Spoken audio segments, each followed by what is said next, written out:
Hey, drop.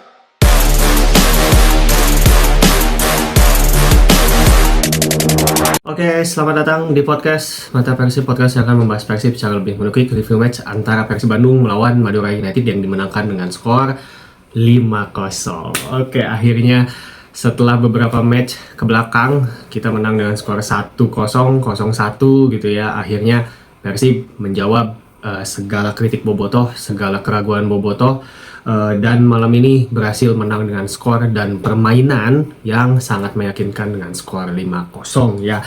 Jadi dengan hasil ini kita tetap menjaga posisi puncak klasemen setelah di pertandingan di hari sebelumnya Persija juga berhasil menang melawan Malut ya, menang dengan pertandingan yang sengit dengan skor 2-3 gitu, yang membuat poin yang membuat poin sempat sama gitu 50 poin, tetapi Persib menang di selisih gol. Dan dengan hasil melawan Madura ini Persib memperlebar jarak dengan Persija Jakarta menjadi 53 banding 50, tapi Persib punya one game in hand.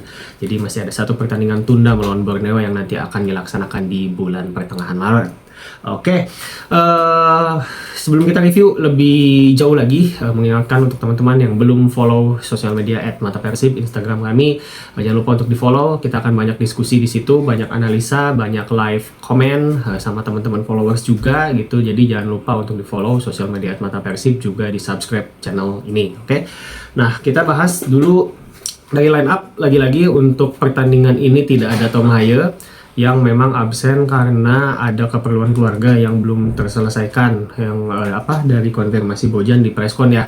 Jadi ada keperluan keluarga yang masih belum diselesaikan dari Tom Haye yang membuatnya masih absen malam ini, yang harusnya sih di next match lawan Surabaya udah bisa tampil lagi Tom Haye gitu. Jadinya 2 pertandingan tanpa Tom Haye, dan nanti masih akan ada 1 pertandingan juga yang tanpa Haye waktu lawan Borneo di pertandingan tunda pekan sebelumnya lah, nanti yang akan dimainkan pertengahan Maret. Itu karena Tom Haye akan dihukum akumulasi kartu kuning. Nah, cuman dari lawan Persita dan lawan Madura ini berarti sudah ada bayangan permainan Persib tanpa Tom Haye itu seperti apa, dan ternyata tidak ada masalah ya. Kita tetap berhasil memenangkan pertandingan dengan meraih 6 poin maksimal. Dan di lawan Tangerang sama lawan Madura ini pun permainan terlihat ada approach yang berbeda gitu, walaupun tidak ada Tom Haye gitu. Nah, sisanya untuk line up ini perbedaannya adalah Berguinho yang ditampilkan di posisi nomor 10 langsung dari menit awal, dan Ramon yang tampil di center forwardnya gitu, menggantikan Andrew Jung yang di pertandingan lawan Tangerang kemarin jadi starter. Di sini Andrew Jung dicadangkan gitu. Sementara untuk barisan belakang itu masih paten seperti kemarin, dari Teja, Barba Matrikardi, di kiri Eliano, di kanan ada Kakang Herudianto, dan double pivot kembali Franz Putros sama si Lucho gitu. Tapi di depannya bukan Adam Alis melainkan Berguinho gitu. Dan Baros juga kembali ditampilkan jadi sayap kanan setelah sebelumnya juga dicadangkan. Sadil juga masih ada di sayap kiri, dan tadi Ramon di strikernya gitu. Nah, ini perubahan line up ini diubah oleh Bojan atau Igor ya. Pasti sih dua-duanya terlibat ya dalam satu kesatuan, walaupun Bojan memang lagi dihukum akumulasi kartu dan tidak tampil di technical area. Tapi ya tentu di pre-match pasti ini juga adalah racikan Bojan lah. Bojan dan Igor ini satu kesatuan gitu. Tadi banyak yang berkomentar kalau ini adalah taktik Igor, bukan taktik Bojan dan sebagainya. Itu harusnya enggak gitu. Pre-match ini Bojan terlibat, Igor juga terlibat, dua-duanya terlibat dalam satu kesatuan. Cuman memang yang di depan layar ya Igor Tolik gitu, yang memang memberikan respon taktikal pertama atau yang reaktif atas apa yang terjadi di lapangan secara live itu Igor Tolik gitu. Tapi pasti Bojan pun terlibat, ada komunikasi di tribun VIP atas itu juga, Bojan juga terlihat ya memantau pertandingan, juga ada komunikasi juga gitu lewat Telkom. Ya pasti intinya di half time juga pasti Bojan memberikan instruksi lah dari jarak jauh gitu. Makanya jadi jangan memisahkan kalau ini tuh Igor dan yang kemarin tuh Bojan, enggak gitu. Itu masih satu kesatuan seperti itu. Nah, di babak pertama memang terlihat bahwa Persib ini langsung menaikkan garis pertahanan gitu, langsung inisiatif untuk bermain terbuka. bahkan garis pertahanan si Barba sama Matikardi ini sampai ke titik tengah lapangan gitu, agak maju dikit, jadi sangat mengurung Madura United gitu. Madura sendiri dari awal memang tidak terlalu reaktif ya untuk ngepres atau apa, jadi memang udah low block dari awal gitu, dan biasanya kita ini kerepotan untuk progresi kalau lawan low block kayak gitu. Jadi susah nembusnya, lawan numpuk, jarak antar lininya juga padat, itu susah untuk nembus. Nah tapi tadi itu diantisipasi dengan Putros yang kalau di lawan Persita sebelumnya, Putros ini malah lebih deep, bahkan sejajar sama Barba Matikardi sebagai halfback ya.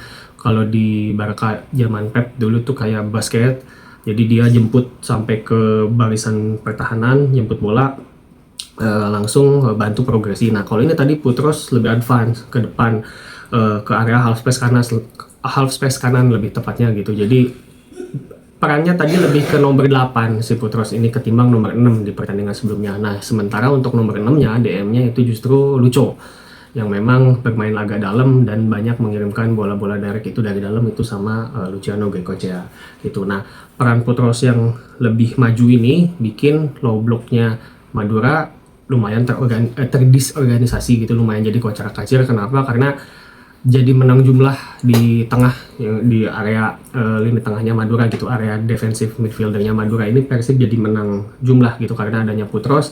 Jadi bisa kombinasi sama Kakang, sama Baros, sama Berguinho juga yang memang sebagai nomor 10 lebih aktif gitu dibandingkan Haye untuk bisa melebar bener-bener sampai ke area sayap gitu. Bahkan beberapa kali crossing Berguinho juga itu dikirim dari kelebaran gitu ya, dari flank kanan maupun flank kiri gitu. Jadi cairnya Putros sama Berguinho itu jadi kunci kontrol yang bisa didominasi oleh Persib di babak pertama gitu. Terus yang jadi catatan lainnya adalah improvement oleh Kakang ya. Kita tahu kalau selama ini Kakang kalau defense itu nggak ada masalah gitu, selalu bagus, selalu bisa nyakuan pemain-pemain lawan. Tapi banyak dikritik tuh kontribusi attackingnya, majunya nggak pas gitu ya, momentumnya, overlapnya kurang, crossingnya butut dan lain-lain gitu. Tapi tadi Kakang di babak pertama militan, bahkan gol dari Ramon yang sundulan itu juga dari crossing Kakang yang bener-bener pas nyampe ke kepalanya Ramon, dan tanpa kesulitan Ramon ya tinggal heading gitu ya ke pojok gawang si Diki Indrayana ya, kipernya teh Diki Indrayana gitu. Dan sebelum terjadinya gol Ramon pun Kakang beberapa kali momentum untuk overlapnya itu enak gitu sama Baros itu gitu. Kakang maju, Baros yang mundur gitu, saling mengisi, balance, pas di counter juga bisa diantisipasi bahkan oleh Kakang sendiri gitu. Jadi dia tidak lupa untuk track back, solid dan disiplin lah si Kakang ini gitu.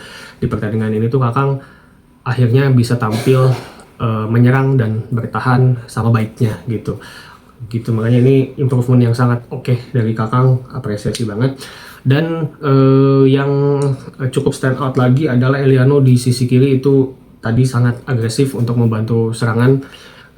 Eliano sebagai fullback kiri banyak invert ke area half space kiri, membantu Sadil juga tadi main lebih simple dibandingkan lawan Persita sebelumnya gitu ya.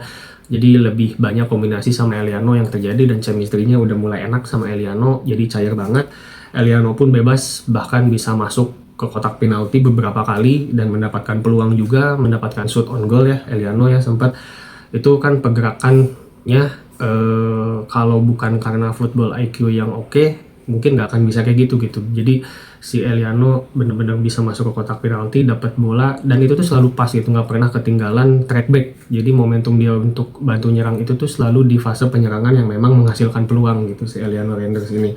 Dan itu juga salah satu kunci kenapa babak pertama tadi sangat dominan begitu. Nah untuk Ramon, selain memang berhasil mencetak gol dengan klinis dari crossing yang matang dari Kakang dan Berguinho, tadi lebih berfungsi juga sebagai wall striker ya dibandingkan dengan Ander Ujung di pertandingan sebelumnya gitu. Ramon tadi lebih bisa nahan bola, ada peningkatan di kontrolnya gitu sebagai tembok ya. Kalau sebelumnya kan bola gampang lepas, gampang jatuh, nah tadi juga lebih oke gitu. Ya memang bisa dibilang ini ada faktor lawan, iya tentu saja. Ada faktor memang Madura juga tidak perform ya secara tim, dan secara klasemen juga kan sekarang lagi di bawah. Ada faktor itu tentu gitu. tidak ngepres, tidak aktif ngepres, gampang disorganisasi gitu. Dan memang ketika pertahanan Madura kocar kacir, ini pelatihnya Madura kayak namanya pelatih Madura teh Carlos Eduardo gitu. Carlos Eduardo ini juga tidak langsung reaktif untuk merespon gitu ya, entah itu dengan apa di babak pertama. Jadi diantep gitu, bener-bener yang kayak dalam tanda kutip ya udah menikmati Persib kontrol gitu, kontrol permainan gitu, tidak langsung banyak merespon. Bahkan yang cukup mengagetkan adalah Jordi Wehrman yang memang kita tahu dia yang bisa penyeimbang di lini tengah Madura, ini tidak ditampilkan di babak awal gitu. Jadinya makin enak di lini tengah Persib bisa mendominasi kayak gitu. Nah, di babak pertama sendiri Persib sudah bisa unggul 3-0. Gol ketiga lagi-lagi ada peran dari Berginho yang bergerak dari sisi kanan, itu mobile banget ya. Jadi ketika Berginho itu melebar ke sisi kanan, itu Barros yang akan mengisi ke tengah gitu. Makanya itu Barros itu bergerak dari second line itu dari tengah, bukan dari pinggir, karena Berginho yang udah pinggir. Jadi mereka kayak switch gitu.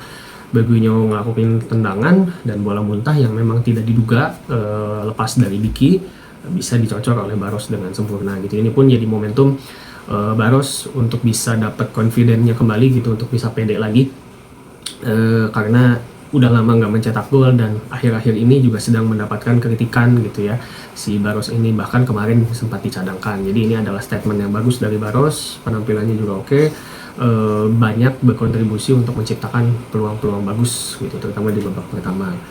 Nah itu di babak pertama. Untuk di babak kedua sendiri Persib lumayan agak ngerem dikit ya, tidak secepat di babak pertama dalam hal tempo, karena Maduranya pun akhirnya si Carlos Eduardo ya merespon gitu ya permainan Persib. Jadi dia mulai agak maju dikit, terbuka, Jordi Wehrman juga masuk.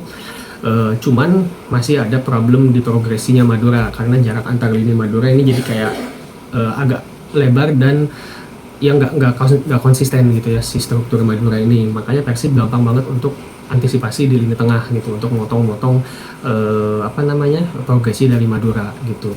Apalagi ya barisan back four kita selalu disiplin, selalu solid, walaupun tadi Eliano sama Kakang beberapa kali juga bantu overlap, itu sama sekali tidak mengganggu di belakang. Jadi ketika Kakang dan Eli overlap, itu yang berfungsi untuk rest defense saat transisi bertahan itu si Lucho gitu. Lucho ini sejajar dengan Matri Cardi sama Federico Barba. Ini enak banget gitu, jadinya kita tidak ada rasa khawatir untuk di counter. Terlebih memang counter attack-nya Madura pun tidak terlalu membahayakan gitu ya. Lulinya, Riquelme tadi tidak ada yang menonjol dan memberikan ancaman berarti lah untuk Persib. Itu di babak kedua memang agak ngerem dikit sampai sekitar pertengahan babak kedua. Tetapi ya memang ketika ada momen transisi counter attack itu Persib tetap dapat peluang yang oke gitu, ada celah-celah yang berhasil dimanfaatkan gitu, terutama di sisi kanan, di sisinya Barros itu beberapa kali kita bisa melakukan crossing, bahkan ketika si Barrosnya ini udah ada di kotak penalti gitu. Cuman ada peluang kayak dari Andre Jung yang bolanya ketinggalan gitu ya, itu padahal tinggal di tap in, peluang dari Beckham, Putros, dan ya masih banyak lagi yang tadi peluang-peluang terjadi gitu. Dan pada akhirnya gol keempat itu terjadi oleh Jung di menit 80. Ini juga ada andil dari Eliano ketika Eliano digeser ke kanan karena ada Kurzawa yang masuk untuk menggantikan Kakang, dan Kurzawa otomatis posisinya di kiri. Ada kombinasi yang memang dilakukan oleh Eliano, oleh Barros di situ, dan oleh Jung sama Putros kalau nggak salah juga, sama itu umpan kuncinya dari Putros gitu ke Eliano yang invert ke half space kanan gitu. Sama seperti di babak ke-1, Eliano sering banget invert ke half space lalu masuk ke kotak penalti. Nah tadi tuh Eliano juga hampir melakukan gerakan yang sama, tapi dia jeli melihat Jung yang bebas di situ untuk menerima bola, dan ya Jung udah tinggal one on one dengan kiper dan bisa finishing dengan klinis gitu. Itu kelebihan Jung, mendapatkan pocket space ya, mendapatkan ruang kosong juga. Dan itu mirip-mirip dengan gol M. Ridwan di 2014 dulu, final apa semifinal, nanti tolong koreksi ya kalau salah, yang memang umpannya dari Firman Utina gitu. Itu mirip banget gitu si sequence yang terjadi tadi tuh gitu. Dan terakhir akhirnya ada bonus gol dari Putros lewat sundulan gitu dari bola muntah. Ini memang bisa dibilang seperti bonus aja atas kerja keras Putros di pertandingan ini, terutama ya yang memang bertahan dan menyerang sama baiknya, plus ada improvement yang sangat oke dari Putros di DM, semakin fasih bermain di lini tengah, yang awalnya pure DM sebagai breaker, tapi tadi tampil di CM sebagai box to box, memainkan perannya Klok yang memang akhirnya juga baru sembuh di pertandingan ini, baru dipanaskan gitu. Dan ini menjadi persaingan yang sehat. Ketika Klok cedera itu kan kita mengambil Dado ya untuk jadi backup, tapi ternyata Franz Putros yang step up untuk bisa perform di posisi CM seperti itu. Nah, statistik sendiri untuk nilai XG nanti nyusul ya, kita update. Tapi untuk possession di sini 62%, shot yang terjadi total ada 22. Jadi tadi banyak banget peluang di babak pertama dan babak kedua, dan yang on goal itu 14. Dan ini juga tembakan on goalnya kan pada berkualitas semua, jadi harusnya XG-nya pun gede ya. Persib kayaknya XG-nya ini 3 lah bisa ya gitu, dan ini Persib overperform XG harusnya ya gitu. Dengan akurasi tembakan dari semua total tembakan 22 tadi itu akurasinya 70%. Jadi ya memang ini harusnya menghasilkan expected goal yang besar gitu. Umpan sukses dibandingkan Madura juga ini sangat jauh. Persib umpan 508 dan Madura hanya 321 umpan suksesnya. Jadi dari statistik itu saja sudah memperlihatkan dominasi yang terjadi lawan Madura ini gitu.